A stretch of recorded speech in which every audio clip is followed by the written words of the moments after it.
Okay, there we go. Hello, everybody. Welcome. Happy Thursday. It's Thursday? Thursday. Happy Thursday. Thanks for coming. Um, some announcements. I've graded, so as of yesterday afternoon, I graded everyone who submitted Lab 5. And then if you were missing things, so like with Lab 5, a lot of the test case passes, but the contents of the file could still be incorrect based on the lab instructions. So I went through and I told you, you're missing this, and then I took off some points. But so look at the comments and then make changes, resubmit, and I'll give you the points back. So even if the test cases pass, you may still have lost points because this lab is hard to grade. The easiest way is to just like actually look at the code. So yeah, so if that happened to you, fix it and resubmit and you'll be good. There's a study salon at the museum if you've got midterms and you want to go and study amidst art. It's on Sunday through Tuesday, 4 to 10 p.m. That should be fun. Homework 1 is due Tuesday. Let's see how things are going. Who has completed problem 1? Okay, at least one group. Who's maybe, let's say, who's halfway through problem 1? Okay. Who's halfway through problem 2? Ish? Okay. Finished problem 2? Great. Yeah, so that's due Tuesday before the break. If you've got questions, I have office hours tomorrow. I'm also always available via email. So work with your group. We won't have time today to work too much, but make time out of class, work on that, get that done. And to give you more time to work on the homework, it'll be no labs assigned today. So just work on the homework. That's your goal. For active learning today, hopefully you brought something to draw with. I'll have you like either if you're drawing like on a tablet, you can take a screenshot and upload it to Canvas. Or if you've got paper, then like take a picture and then upload that picture to the Canvas assignment.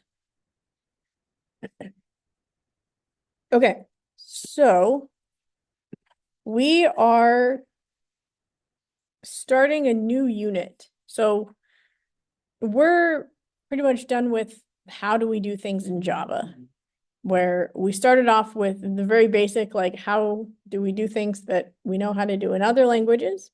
And then we looked more at Java specifically, like classes, inheritance, interfaces, all that good stuff. And so now we're transitioning to what do we do with that?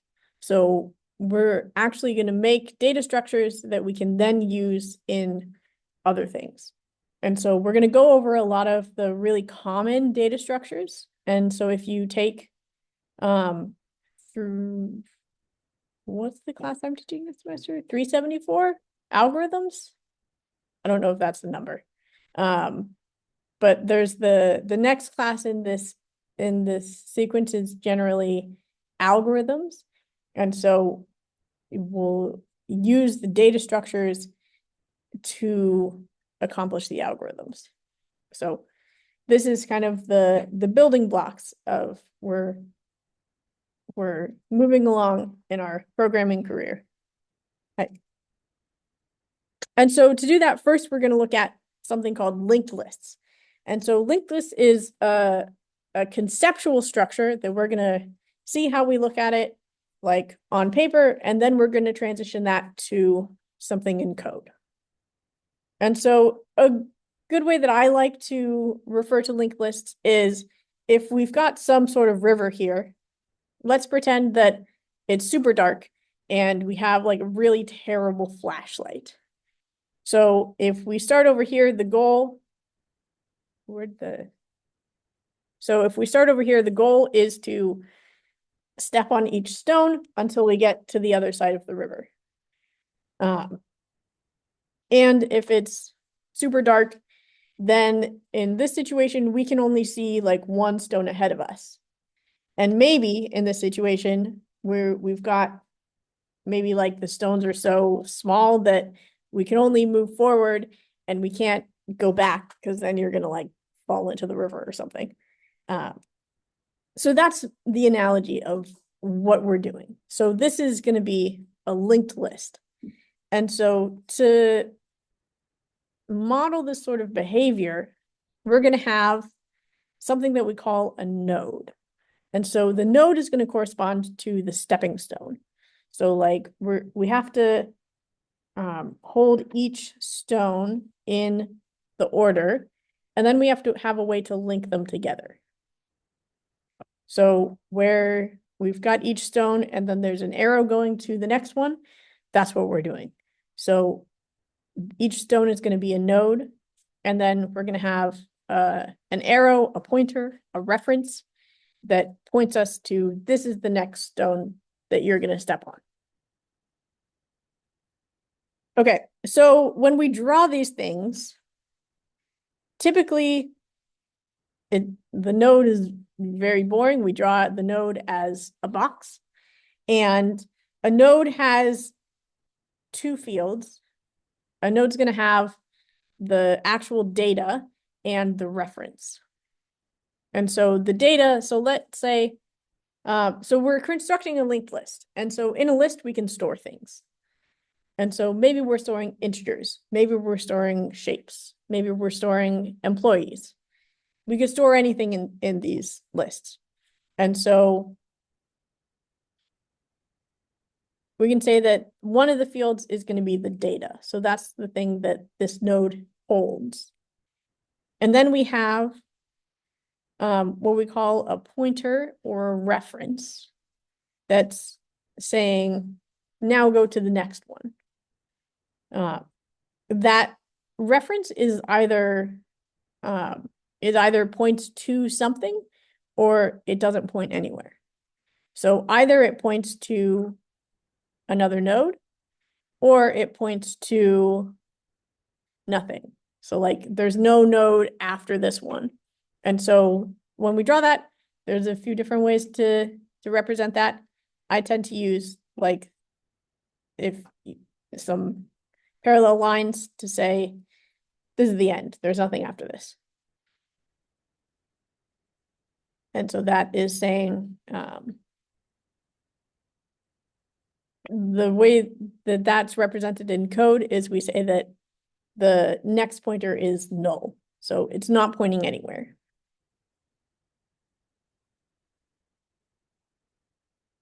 So that's our node. So every node is going to have data and a pointer. And those are going to be the two fields. The methods are going to pretty much be getters and setters, and probably a toString. And so once we've got our nodes set up, we have to have a way to link them together. So we're going to have one class for a node. We're going to have another class for the list. So the linked list is when we take all of those nodes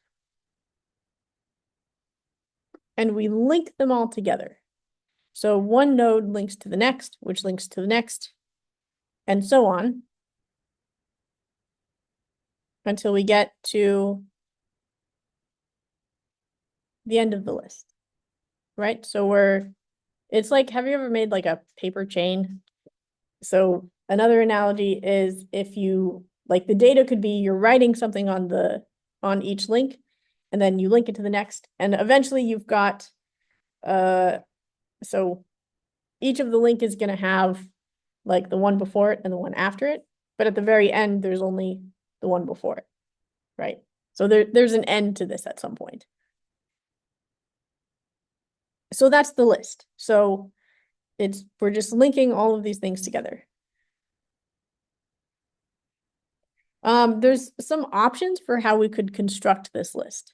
So we could say that the list, so the current one that we've got is what we say singly linked.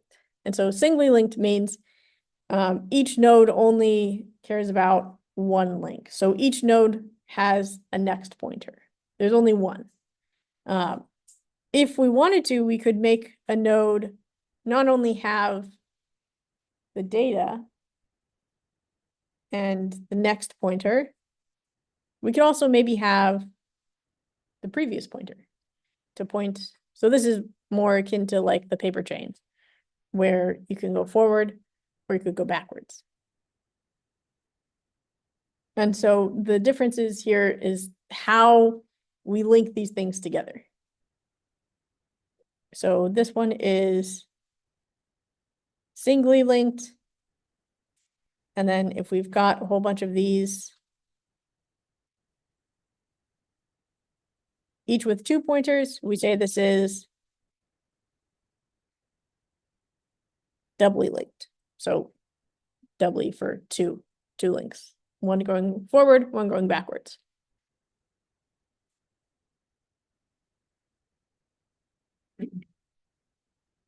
Let's see. Yeah, and so like at its core, it's a very simple structure, right?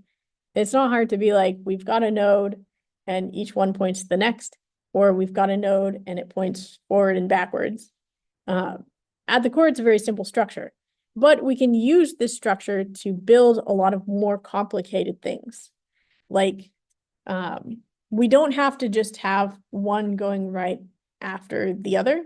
So this is a linear structure that I've drawn here. It doesn't have to be that way. Like if I use node dots to represent each node, we could have like multiple pointers.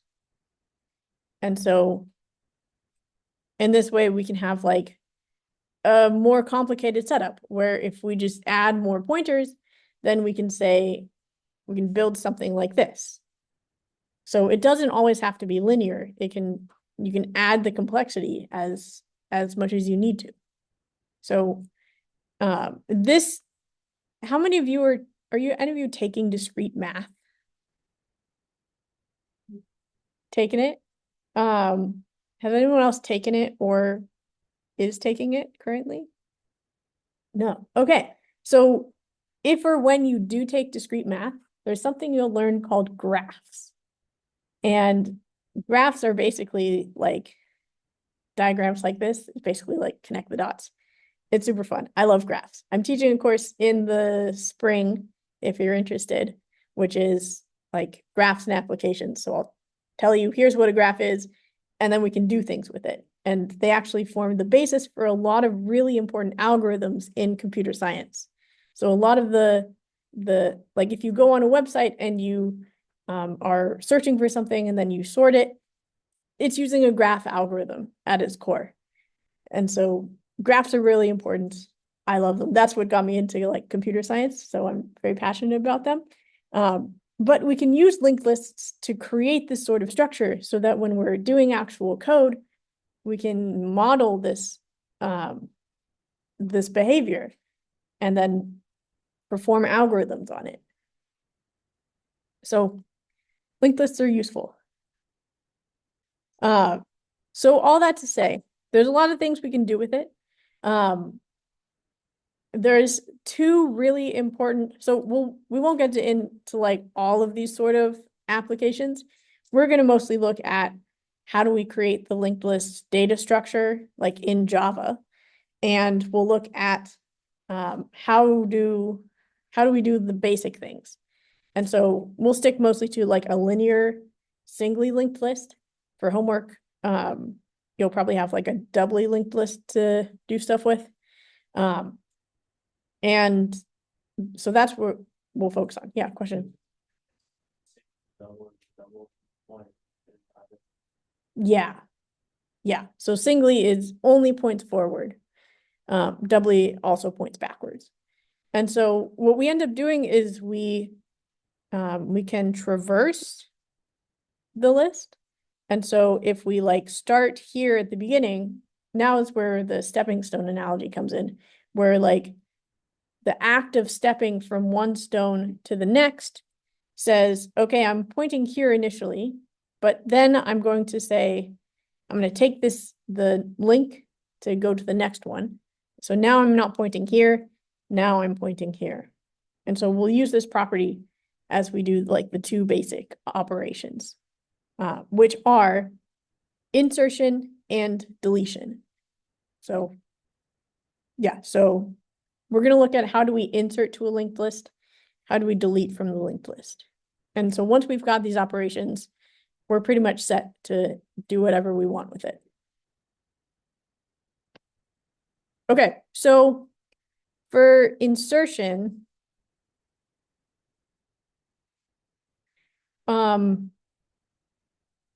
we are, how do I want to do this? So we've worked with list-like structures before, right? We've worked with arrays, we work with array lists, and what they do is they will add something to the list and just like, they'll do it for you. So you don't have to worry about how that actually works.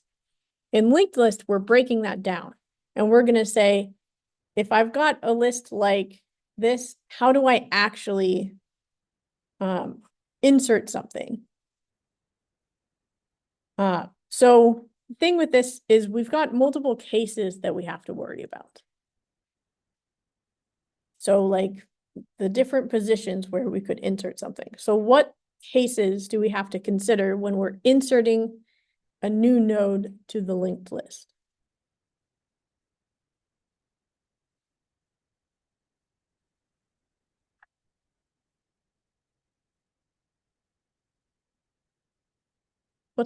Where could we insert something that we'll need to consider how to do it?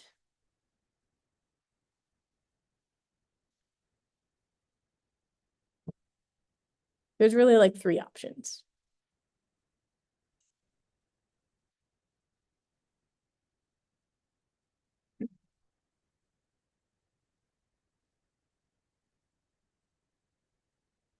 All right, okay, so I've got my new node that I want to put into this list. I could put it somewhere in the middle. That's an option. So like I could put it in the middle between these two. So one of the cases is middle. What's another option? Beginning? Yeah. Yeah.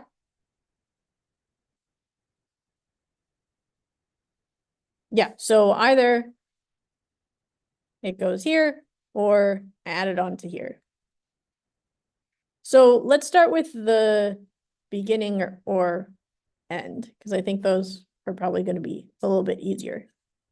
The other thing to note when we're working with a linked list is we don't store the elements as in like an array.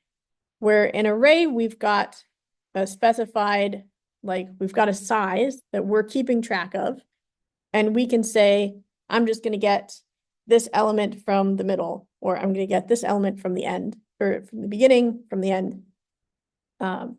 It doesn't work like that. So for linked list, all we're going to really care about is because these nodes are all linked together, we don't have to maintain all of the nodes.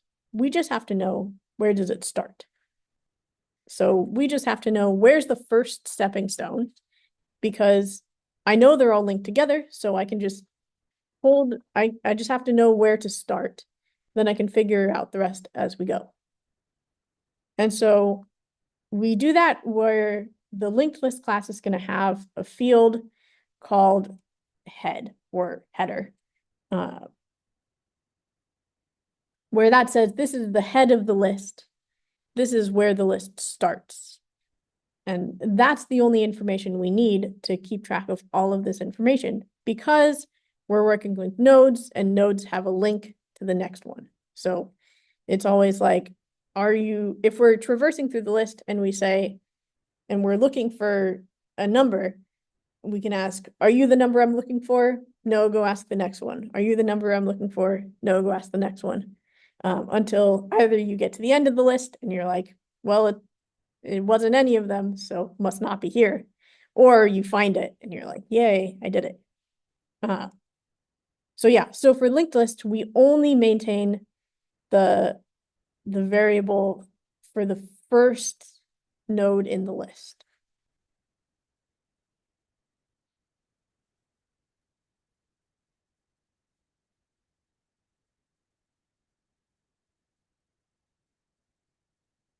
And as I'm going along this, if my handwriting is bad, let me know. Happy to rewrite it.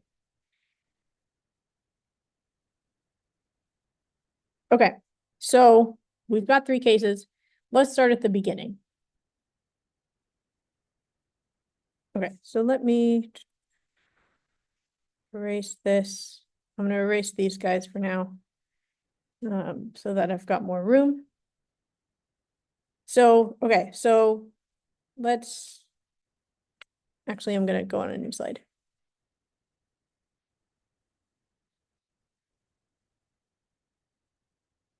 So let's zoom in a little bit. And so we'll say this one on the right, that's the head. That's the head of the list, the first node.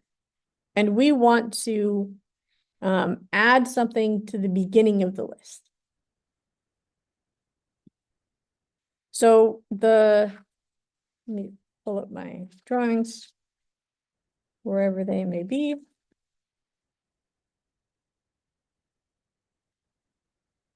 Okay, so we're going to come up with a method called insert, and it's going to take some index, and it's going to take some data. The idea is we're going to make a node containing the data, and we're going to set it at the index. So like if we give it insert 0 for the index, then the idea is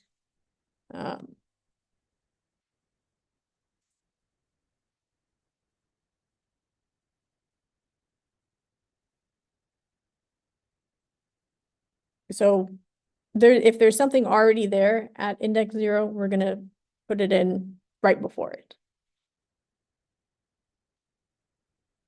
So the first step is we're going to make the node actually. So if we're given the data, we're going to say, all right, here's a node. I've constructed it. It is holding the data. Then this next step is to set the links. So what if we said, okay, this is the head of the list. I want to insert this new node at position 0. So let's just say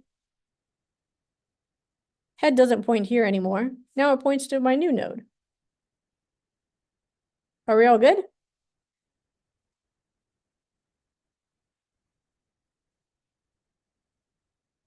Yeah.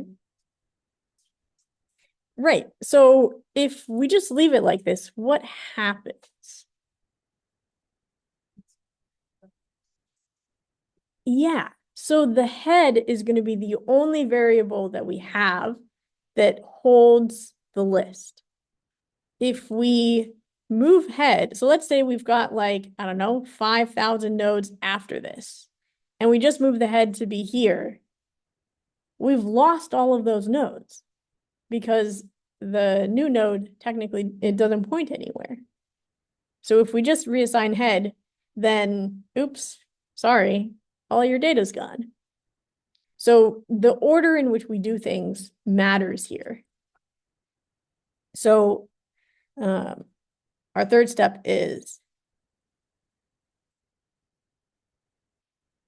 reassign the head variable. Our second step is actually say, let's see.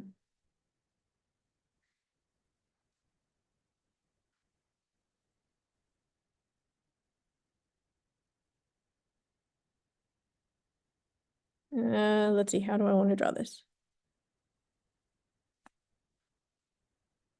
Sorry, it's hard to figure out how to say that. Let me erase that and try it again.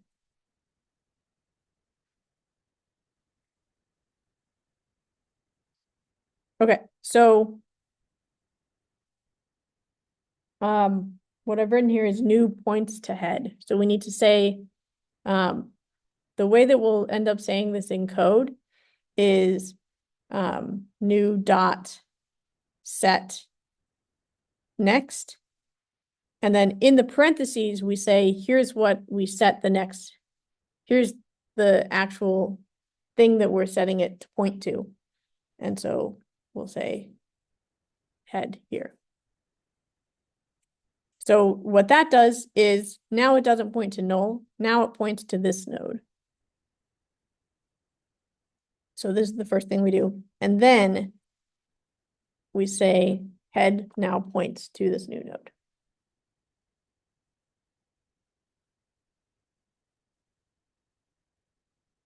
Sounds good?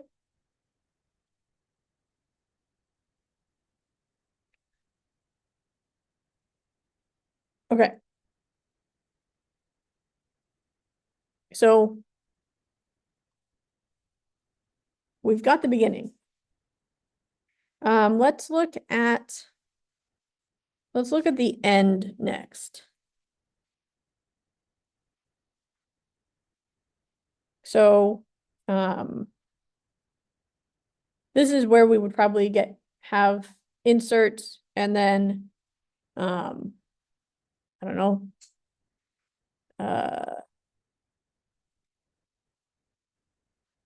list dot size -1 or something. Where we want to insert at the very end of the list. So in this situation, we've got some data, maybe there's stuff preceding it, but we've got a node that points to null because it's the end of the list.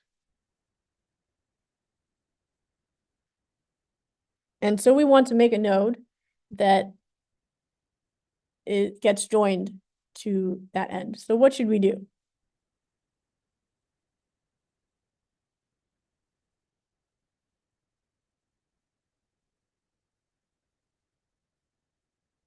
It's simpler than you think.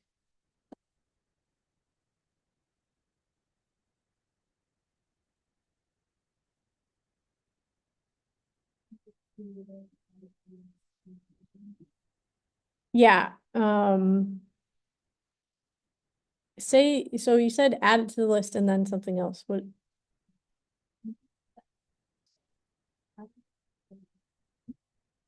So adding the link does add it to the list. Like that's the whole point of the linked list, where when we add the link, it's joining it to the whole chain. So adding the link, that's the process where once we've done that, now it's part of the list. So yeah, and so for the end, it's fairly easy. Instead of pointing to nothing for that last node, then just say, don't point to nothing, point to this new node. And this new node in turn will be pointing to nothing.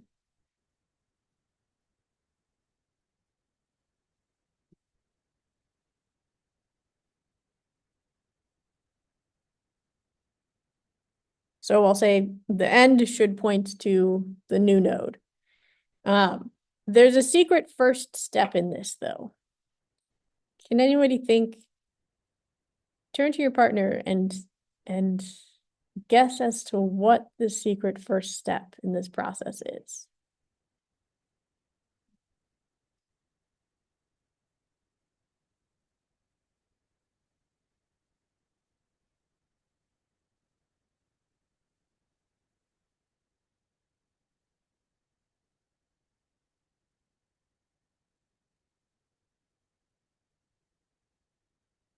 What do you think?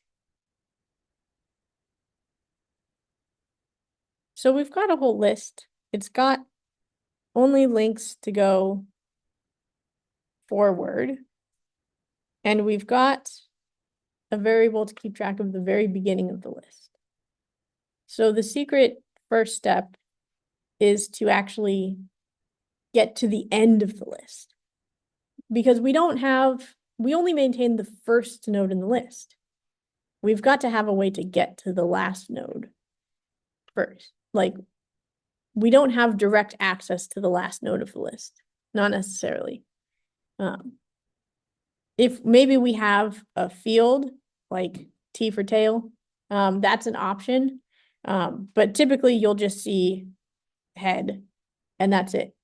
So the first step is to get to the end of the list.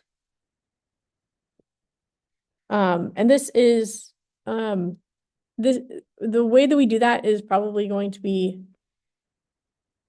a little bit, we'll get into examples where having like the beginning and the end of the list is really important for like doubly linked lists, where it makes a lot of sense to have the head and the tail. But for now, for our simple version, we're just doing H for head. Yeah. What use case would benefit from using a linked list over a regular list?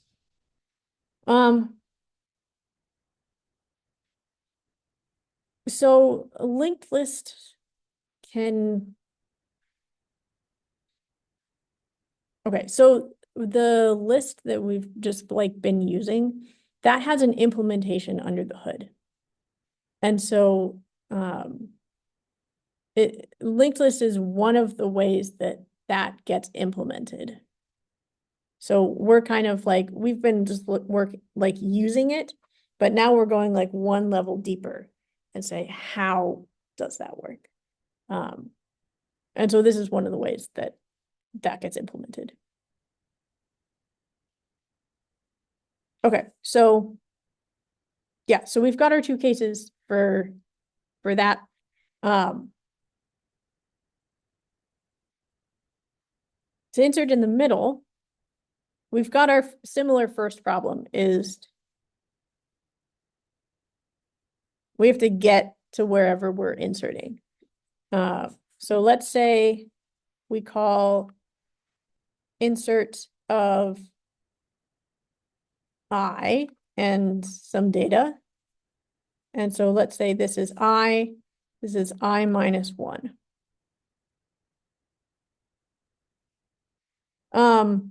First, let's talk briefly about how we would get there.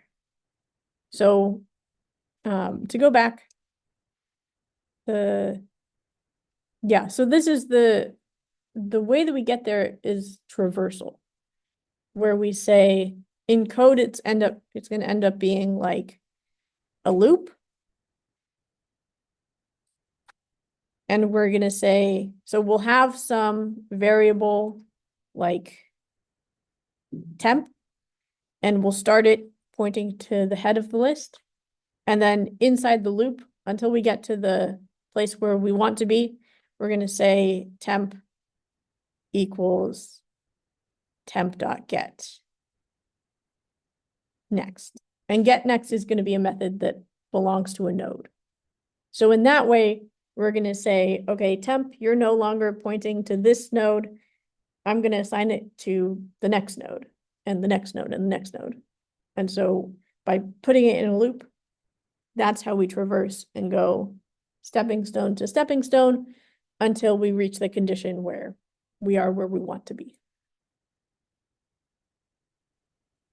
And so when we implement this, we're going to end up having like a helper method to actually do that traversal for us so that we don't have to implement it a bunch of times. Okay. So the first step is to get there.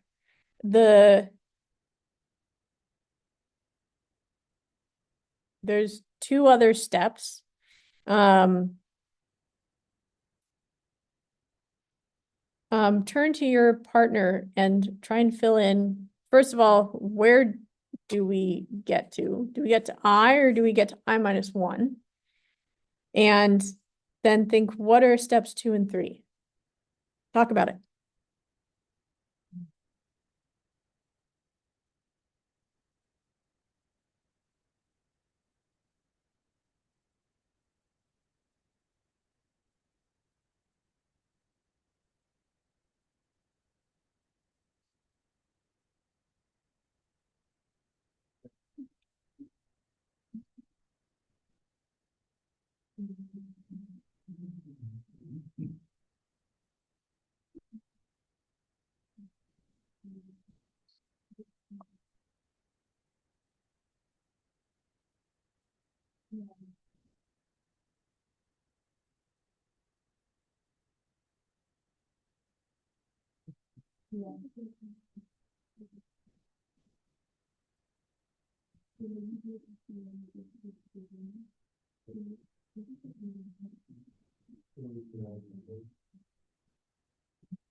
Insert puts it at index I actually.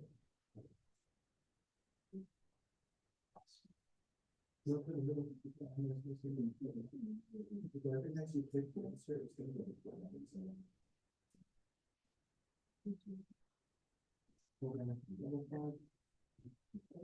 you hear that? You get more to, you have to do the top one is also done. All right, what are we thinking? First of all, where do we go to? Do we go to I minus 1 and stop there, or do we go to I? Who votes for I minus 1? Who votes for I? Okay, why do you think I?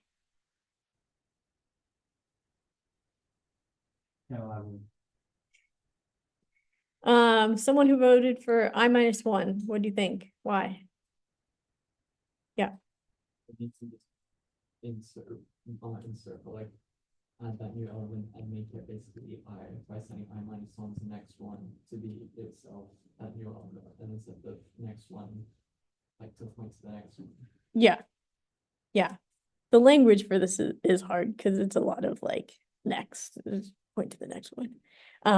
But yeah, so the answer to this is for why I minus 1 or I is because we're working with a singly linked list.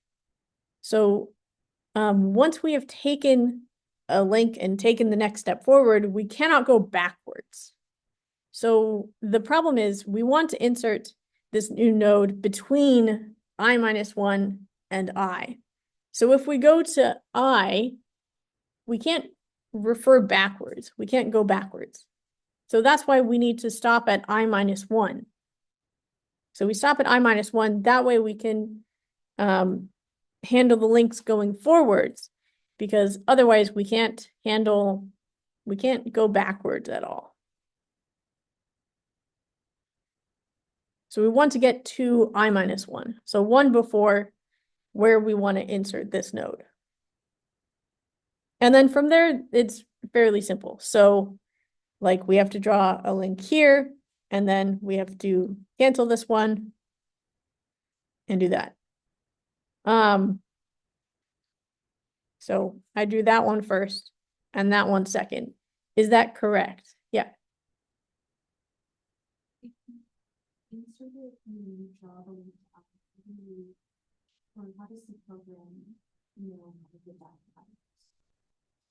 If you insert it and then draw the link to I, how does the program know to get back to I minus 1?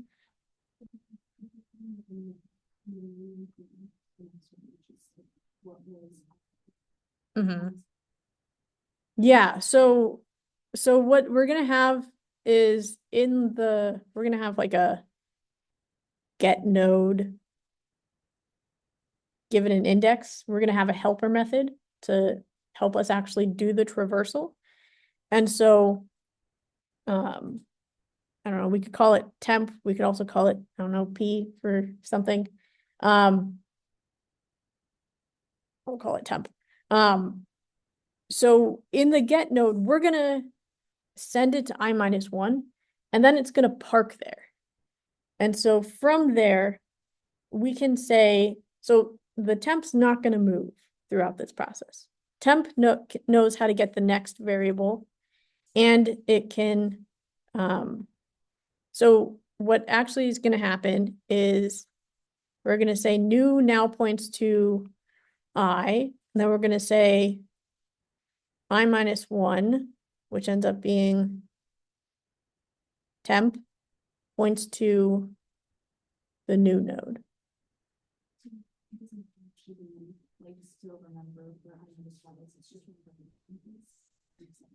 Right, so temp represents I minus 1. Yeah, so, and so since we're only gonna have temp to refer to, I is actually going to be temp dot get next. Because we're gonna refer to things in terms of temp.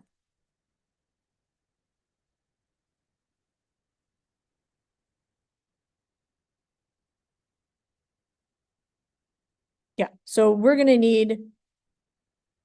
do get node as one of the first things that we do before we actually get to implementing the insertion. Because yeah, that is a really important method to actually make our way through the list. And then once we get to where we want to be, now we can do things. Okay. How's that sounding so far? Linked lists are a little confusing when you start learning them. I know I certainly was. So my biggest advice for linked lists is draw pictures. So if you are working on the homework 2 or 3 or whatever the homework assignment that comes after this, and you're like, I don't know what's going on, draw a picture and follow the code that you've written and see what exactly am I trying to do. That's one of the best ways to understand what your code is doing and what you want it to do. Okay, so that's insertion. So we've covered inserting to the beginning, covered inserting at the end, and we've covered inserting at the middle. Those are all the cases that we care to talk about. So inserting at the middle is the same, so like inserting here is going to be the same process as inserting here. Like it's all the same. We just have to get there, set up the links, and then we're good.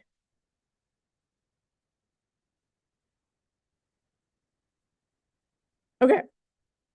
Any questions so far?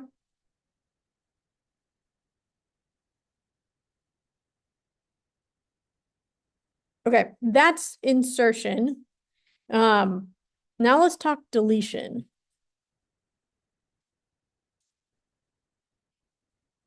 So similarly for deleting a node, we're going to have 3 cases. So the beginning, middle, and end. So let's say we've got a list here. And this is the head of the list.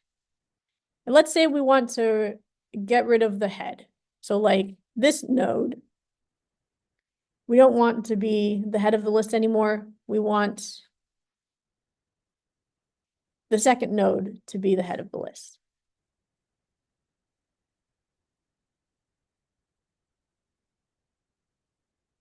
This is the easy one. What do we do to make that happen?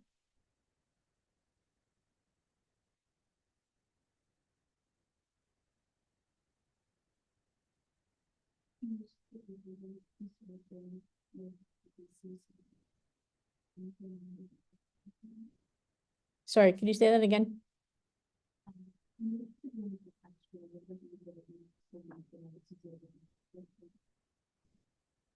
Just delete the node because it has a link to the other one.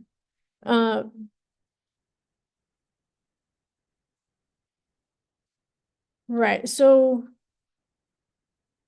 kind of. So this is where, remember all the way back at the beginning when we talked a little bit about garbage collection?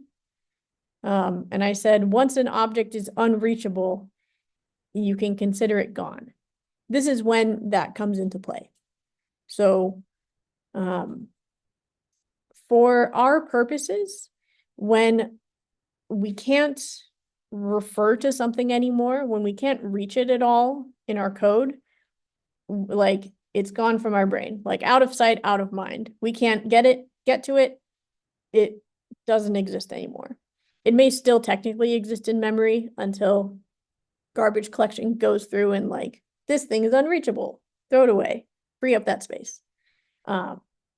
But this is where like, we'll say that if something is unreachable, then it's gone or deleted. And that's why, like, when we were inserting something to the head of the list, if we had lost the link to the rest of the nodes, then oops, we just deleted all of that data. So when we're working with linked lists, we assume that when something is unreachable, it's gone. Like, we're done with it.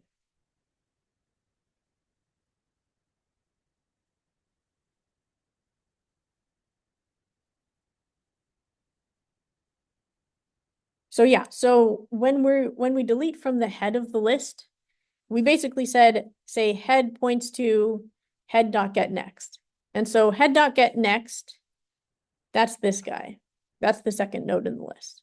And so we basically reassign head and say, okay, now you point to the next thing in the list. That makes sure that we still have the head variable that's now pointing here. And so we don't lose the rest of the links in the list. And then even though they're like, ostensibly there still is a node preceding head, we just can't access it. So because we're working with a singly linked list, there is still a link here, but because it only goes one way, there's no way for us to go backwards. This is something that's going to change if we look at doubly linked lists. So like if we have, let's say, we've got something like this, and we want to delete it. So head currently points here. We can do that. And like, that's all fine and dandy, but we've still got a link that points backwards. And so in this case, we would need to break that link and say, after we do this step, the second step is to say head dot set previous to null.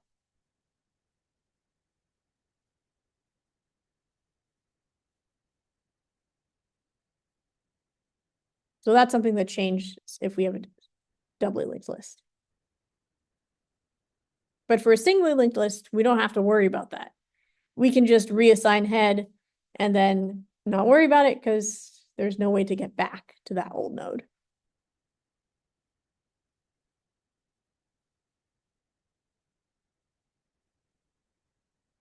Okay, let's look at the end. That's the other easy case.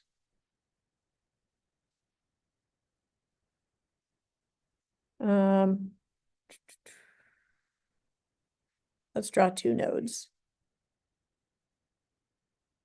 Okay, so again, the first secret step is to get there. We have to get to the end.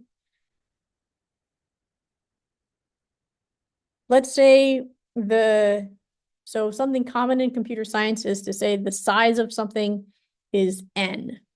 So we can say the size of our list is n. And so if the very last node, we'll call it n, and then the one before, let's say that's n minus 1. What do we need to do to make sure that this node becomes unreachable? Pass it Pass it? How? to the next node. Pass from what to what? Plus one. So there is no n plus 1, because n is the end of the list.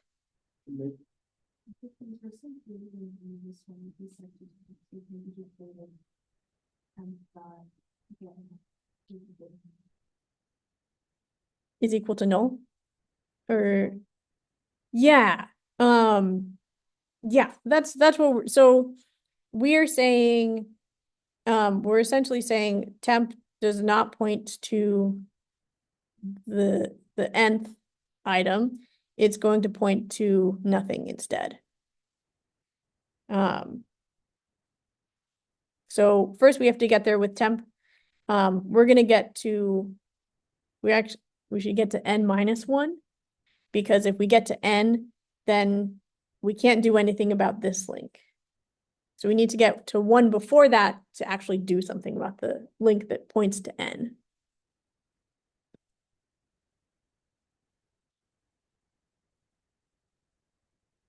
And so we're going to say temp needs to point to null. And the way we're going to write that in code. So a node is going to have for its next pointer, it's going to have two methods with setter and getter. So set next and get next. We use get next when we just want to get the node that it's pointing to. We use set next when we want to rewrite the node. So we'll say temp dot set next, and we'll say null. So don't point here anymore, point to null.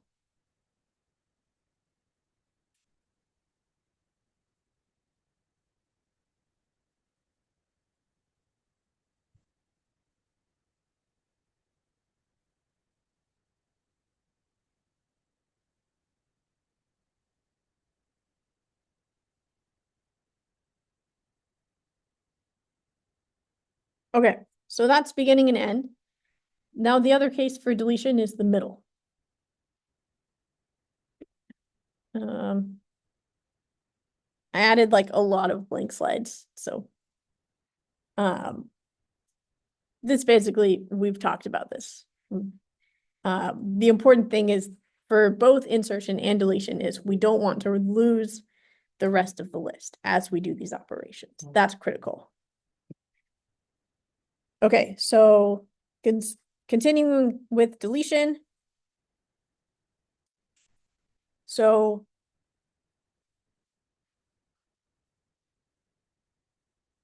let's say we call delete I for some index. So let's say that this is the one that we want to delete. We call that I. The one before it is I minus 1. The one after that is I plus 1. As always, our first step is to get there. So if we say get node, we're going to have some index. So talk with your partner and figure out what are the steps that we need to do.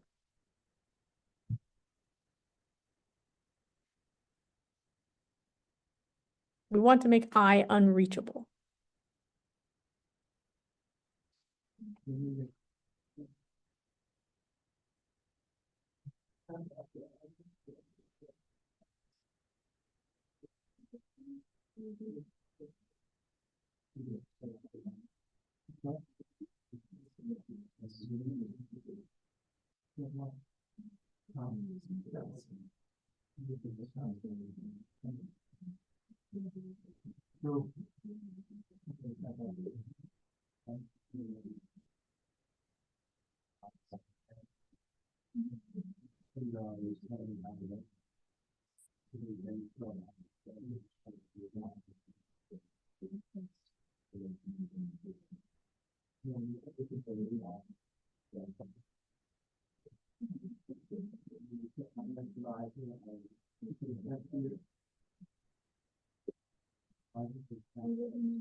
All right, what are your thoughts?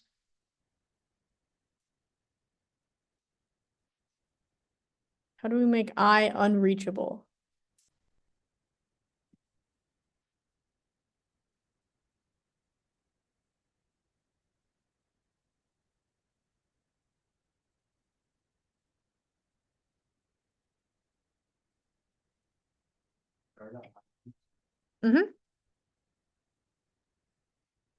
Yeah, so like as typical, we want to start one before where we actually want to do the operation. But you can't set I to null, right? And you can't have like. Yeah. So so the way that we would set okay, so since we're pretty much only working with links. So like we can have a pointer to point to here, but my concern is like, how do we set I to null? And then how do we make sure that we keep the rest of the list?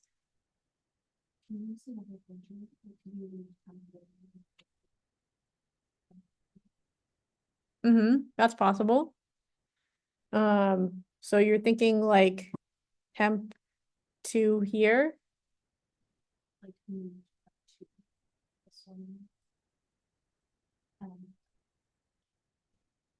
So the thing is, we're gonna need to say like temp set next to something. So like this link that we're working with here, it needs to not point to I anymore. It needs to point somewhere else. I plus 1? Yeah. So we want to say, instead of pointing here, we want to say point over here. And so one way of doing it is to have like 2 pointers. Like if we had temp2 point to I plus 1, then we can just say like temp dot set next temp2. That's a possibility. There's an easier way to do that. This is where it starts to get a little bit tricky. We can chain these get next operations.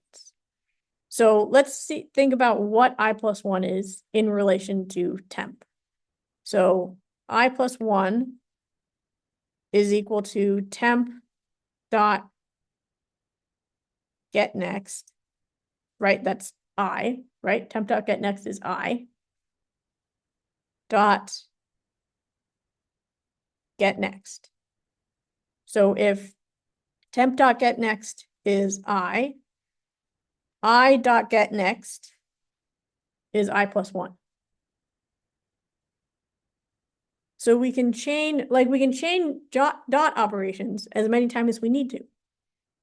We can say, get the next one, get the next one, get the next one. And that puts us 2, 3, 4, however many nodes down the line. So temp dot get next, if temp is pointing at I minus 1, temp dot get next takes this link and gives us I. It gives us the node at I. Temp dot get next, if we're at I, and then if we add another get next, now it takes I's next link and we land at I plus 1. That makes sense?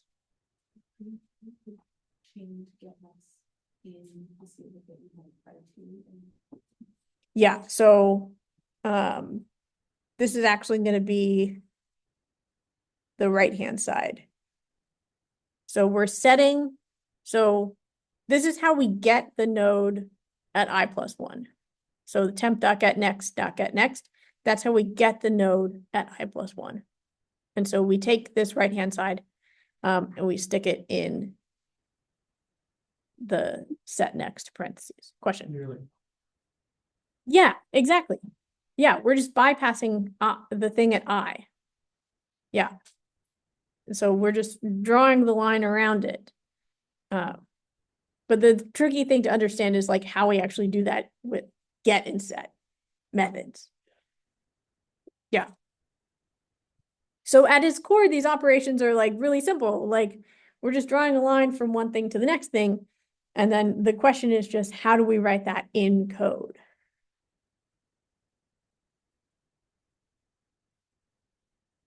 Okay. And then like there is no third step because we've done that. Like now, once we do that, this node doesn't exist anymore. This link doesn't exist anymore. Sorry. Question? What if I is deleted? Delete. What if I is deleted? Yeah, the middle one is deleted. Well, that's what like that. Sorry. So, is that the node will go over to I plus 2? So the point is we've got a list with I minus 1, I, and I plus 1, and we don't want to have the thing at I there anymore. And so the way we do that with linked lists is we break this link and then we like go around it. And that's what we consider deleting. So even though the node at I is still there in memory, like there's still a link pointing from I to I plus 1, there's just no way to get to it. And so we consider that deleted because there's no way to get to it as we go through our list. Like really deleted in the memory. Yeah, so it gets deleted in the memory when garbage collection in Java runs. Is the link gonna be linked to the I plus 2 because that's temp get next. So when we I is not exists. right, so once we do this deletion, then there's going to be something at I plus 2, unless I plus 1 is the last thing in the list. So if there's something after I plus 1, then if we would, like after we've done this operation, then if we say temp is at I minus 1 and we say temp dot get next, then it would give us I plus 2. Right? So after we've done this deletion, taking these two links gets us to I plus 2. Thanks, Sia. Does that answer your question? Or is there something that I'm missing?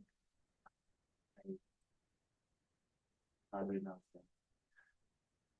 Yeah, so yeah, I think you're on the right track. Like once this deletion happens, then if we were to say get next from a position of I minus 1, then that would get us to I plus 2. Yeah. Any other questions?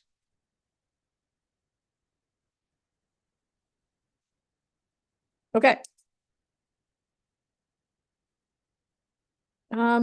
I think that's pretty much it for the drawings that I want us to do today. Oh, before we go, and so let me talk about my plan for actually getting us to write code. So my plan is first we're gonna write up the node class. That's gonna be super simple. And then we're gonna work on the linked list class. We're gonna do our helper methods first, and then we'll do the insert and delete. So like, especially using get node, that's gonna help us because we have to get to places when we're doing insertion and deletion. But something I want us to consider first and like talk about it as a class is if we hold the list as, if we maintain the list only with the variable head, which points to the beginning of the list, how do we make the list empty? Or how do we test if the list is empty? Talk with your neighbor.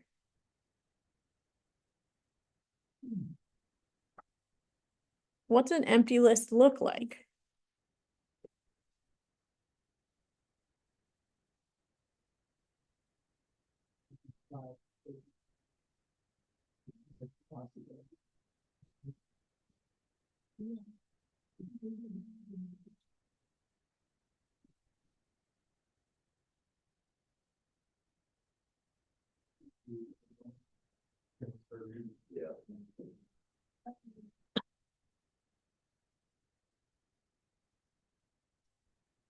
All right, what do you think? What is an empty list?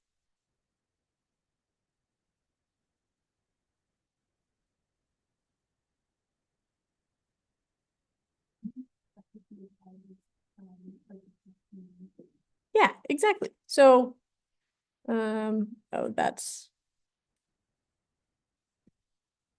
was code. So the previous time I taught this course, I was like drawing pictures, going to code, drawing pictures, going to code. This time I'm trying to like draw pictures first and then write code. So we'll see. So for an empty list, we still are going to have a head variable. It's just not going to point to anything. Like it just is null. So there can be some variability here. So if you're looking for linked list resources online, there's a chance that you may come across something where they have like an empty first node. And then after that, here's where the actual like data is and so on. That's a possibility. I think the easier way to understand it is to just say that first node would actually contain data. So that's something that could trip you up if you're looking online for stuff. But for our purposes, we're going to assume that the very first node in the list actually contains information. So there's no like empty node. But yeah, so our list is empty when the head points to nothing. So when the head is null. And so that's where we can like, so that's how we know if the list is empty. Let's say we've got a list. How do we make it empty?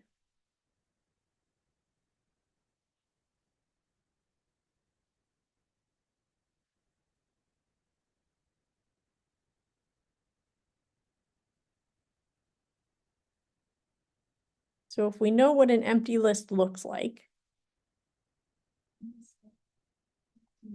yeah, simpler than you think. So instead of pointing to this first node, which in turn links to all the other subsequent nodes, then we just say, don't point there anymore, point to nothing. And so set empty or make empty ends up just being head equals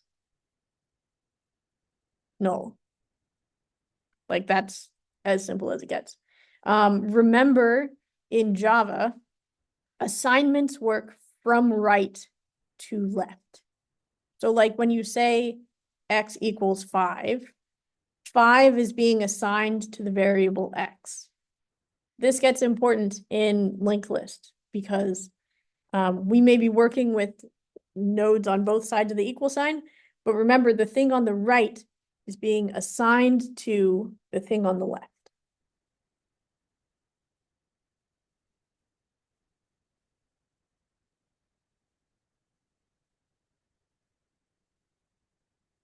And so that's common in a lot of programming languages.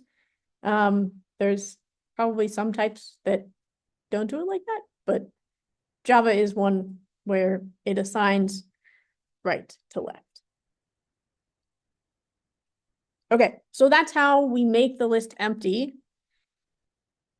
What about size? How can we figure out how many things are in our list?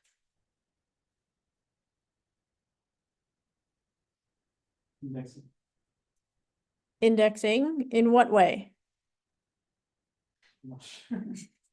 Okay, so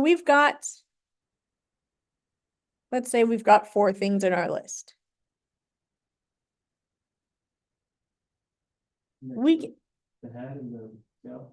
Yeah, so like visually we can look at this list and we can say, I see 4 things. There's 4 things in the list.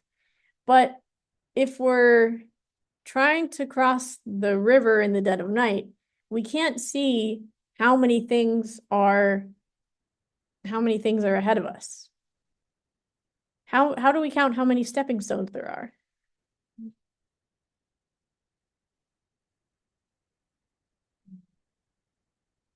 Yeah, so like if I start at 0 at the beginning of the river, then each time I step on a stone, then I'm like, okay, 1, 2, 3, 4, 5, like add 1 each time.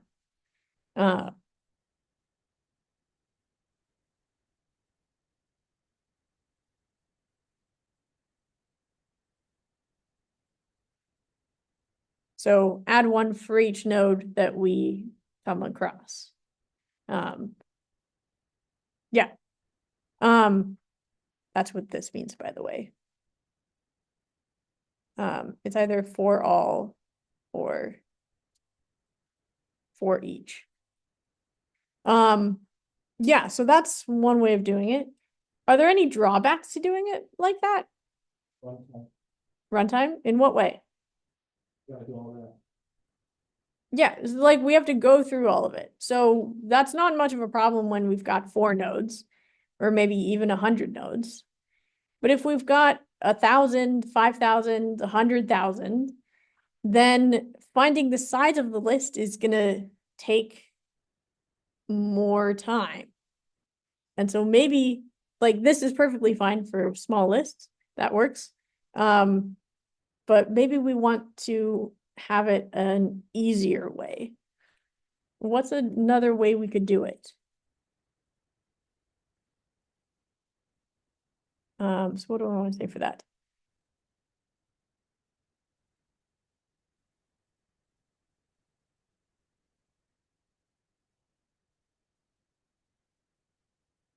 So this can be slow or repetitive for large lists, especially for like, if we want to insert something to the end a bunch, then that, like, if we go through the entire list to insert one thing, and then the next time we go through the entire list and insert it there, then like we did all that extra work repeatedly. So maybe we want to avoid that. How could we avoid that? Let's just consider like finding the size.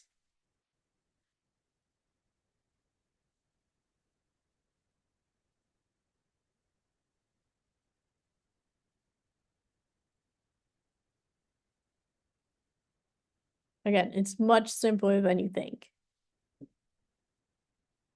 Yeah, like, Any ideas? So we've got, let's say this is our linked list class. We've got a field called head, and then we've got some methods.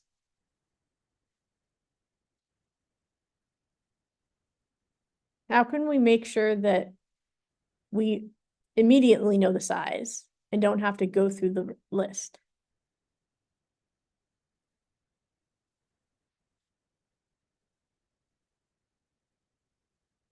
oh, God, get something. Is it a get length? No, because we're making this class ourselves. So after the link list has already been created, you're wondering how big it is? Yeah. Construct it out.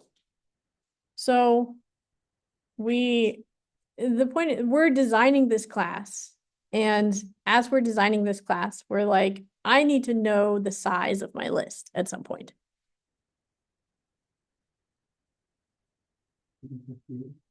Exactly. We're going to make it a field.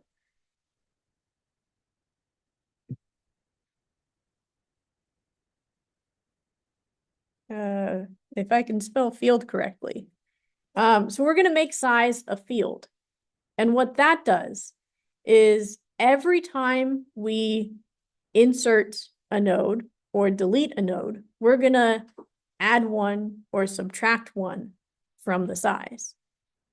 So like we're going to add a step to like when we delete from the middle, we do this, and then we're going to have a third step of size minus minus. Like, okay, now remove 1 from the size. And that's the same for deleting from the beginning or end. And then when we insert something, we're going to say, okay, now we've done all the things to make it in the list. Now just add 1 to the size. And so moving that work from a method that goes through the list and counts every node and moving that work to when we insert or delete something, that makes it easier on our computer, and that way we don't have to do a bunch of repetitive, like wasted work.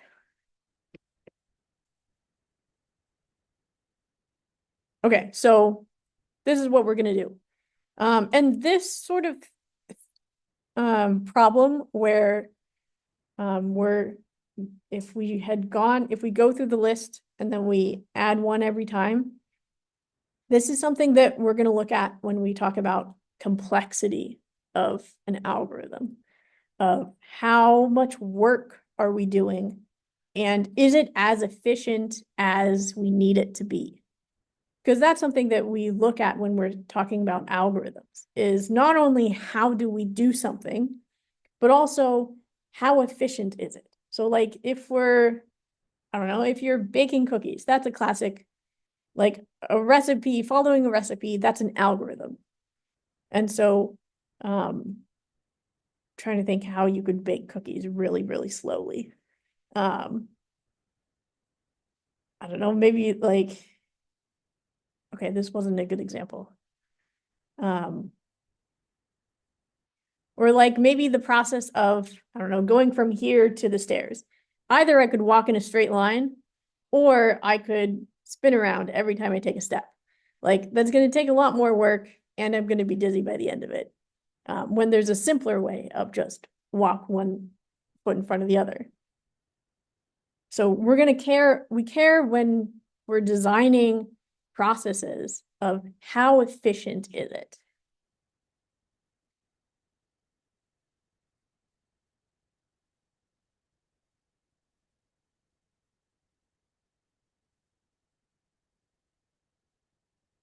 So how efficient is the way that we have chosen to do this?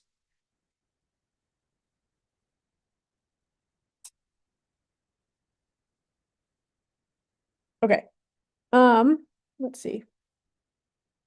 I think we've gone through all of the drawings that I wanted us to do. So let's see, it's 2:50.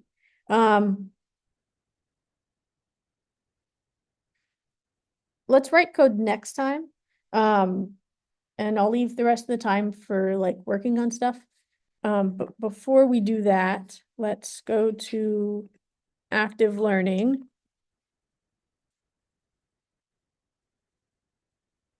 And then hopefully you're drawing pictures as we go along. And so either take a picture of your note page or take a screenshot.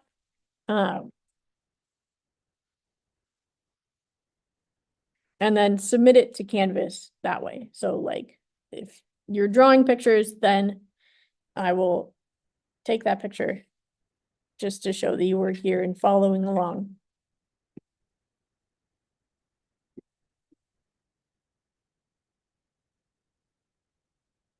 And yeah, okay, so we'll get to the code on Tuesday. And we'll get through as much as we can. So yeah, so the rest of it is just project work time. Any questions you have?